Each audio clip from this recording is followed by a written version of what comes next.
Well, American workers have been told for decades to bank as much as they can in their retirement and recently in their 401k accounts. So the Wall Street Journal took special notice this weekend to a new provision in the president's budget that suddenly calls for limits on retirement accounts. See, the president has a notion about how much you should be able to save in your 401k over the course of your lifetime. You know, he did tell us that at some point he does think you've made enough money. Joining us now to explain, Lou Dobbs, host of Lou Dobbs Tonight on the Fox Business Network. He took some heat for that remark, saying, I do think at some point a person's made enough money. And now he seems to be saying this budget, I do think at some point a person's saved enough money, at least in their 401k. And that number is, and those people are? Well, the number of people that this affects directly right off the bat is 6,130.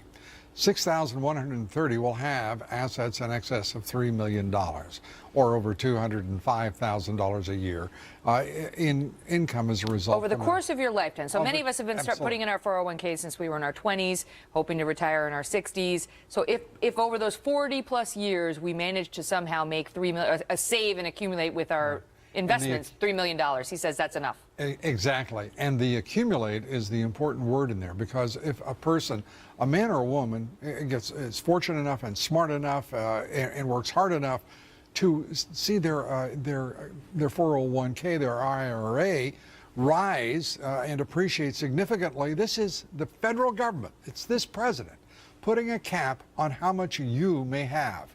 It is a direct attack on success. You know, this is becoming a theme with this administration, and it is a very important change to really examine, because here his philosophy is revealed. The policy, the New World Order of this president, as Joe Biden referred to it, is revealed. And it is a daunting and disturbing direction. Because when you look down at the numbers, whether they're defined pension benefits, whether they are 401ks, just about half of the country is prepared for retirement.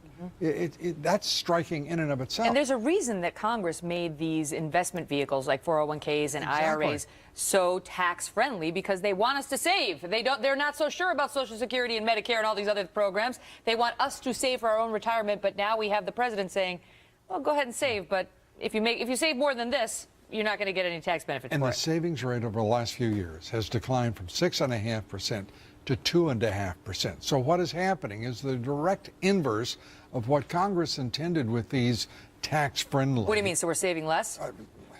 We're saving 2/3 less, as a matter of fact, despite all of the incentives in the marketplace through the 401k, the IRAs, Roth IRA. Let me just tell the viewers this, because to me it sounds like a lot of money, $3 million in your retirement account. But the Wall Street Journal says you may think that's a lot. They say, but that's roughly the value of a California police sergeant's pension if she works for 30 years and then retires at age 50 and lives to normal life expectancy.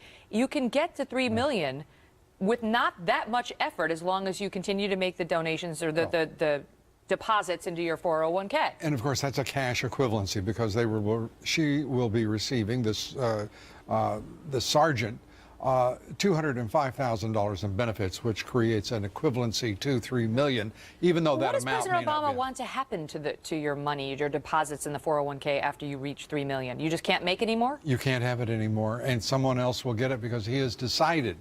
You remember how George Bush used to call himself the decider-in-chief? Right. He was the decider.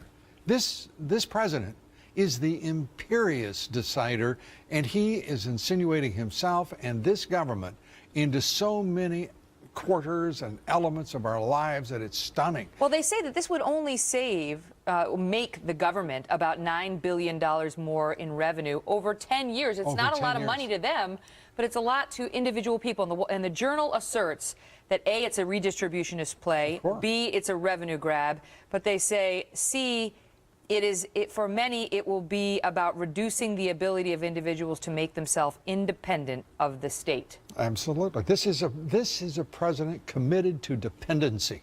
He would be elated if every American were dependent upon his administration and the federal government. Dependent upon, or just not rich and independent of? Well, because I mean, he seems to think, I mentioned that quote in the intro, but I do think at some point a person's made enough money, because he said those words, and it is tells you something about his philosophy. I mean, it sounds like he's telling us, and I do think at some point you have saved enough money, and therefore you will no longer be able to save in a tax-exempt vehicle like a 401k. Exactly, and this is the same president who said he wasn't going to tax the middle class. He's ripped $300 billion out of the economy by putting that 2% payroll tax back into effect. He's raised a tax on investment income. He's put a 0.9% penalty on people making too much money in his judgment.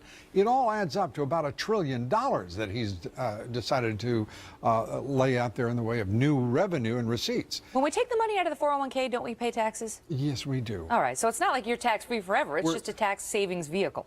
Correct. It's deferral, and it is a terrific idea. It's worked brilliantly. But this president is committed, as you say, to the most arbitrary view of what a government can do, and that is how much money you can have. This is a man who is utterly dangerous in his capriciousness, his arbitrariness, when it comes to rules and law. Well, we'll see what happens. It's a proposal right now, but it's a controversial one. Lou, thank you. Great to be with you, Meg. Likewise.